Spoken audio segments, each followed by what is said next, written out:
or Vishwanath may have said to them, because they're quiet.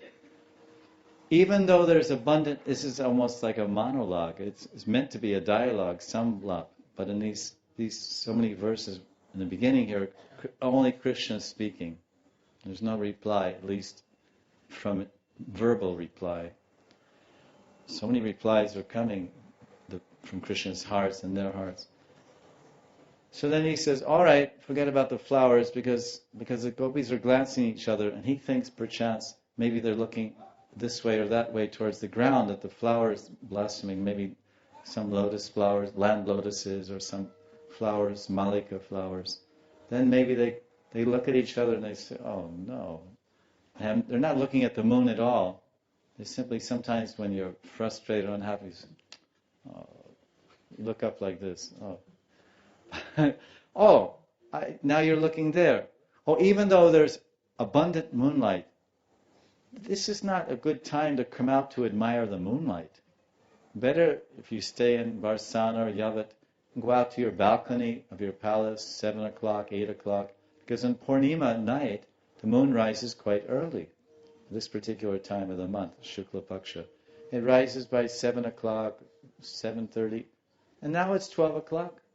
So you could have appreciated the beauty of the moon, the reddish disk of the moon, all that beauty you could have appreciated at home without coming here to the middle of the forest.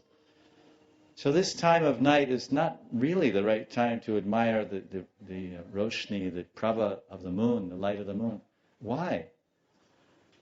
Snakes, scorpions, and dangerous creatures, gora sattva, too small for you to see, are lying beneath the creepers, roots and twigs, as if they care.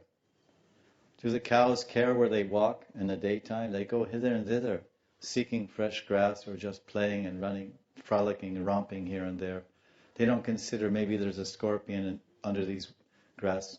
So when the gopis are running to Krishna, oh, be careful, they might step on a scorpion, they might step on a snake. They can't see anything. They just glide along as we heard yesterday, they don't even go along the footpaths. They go, the shortest way to 2 points is a straight line. So they go in a straight line, which means there's no pathway.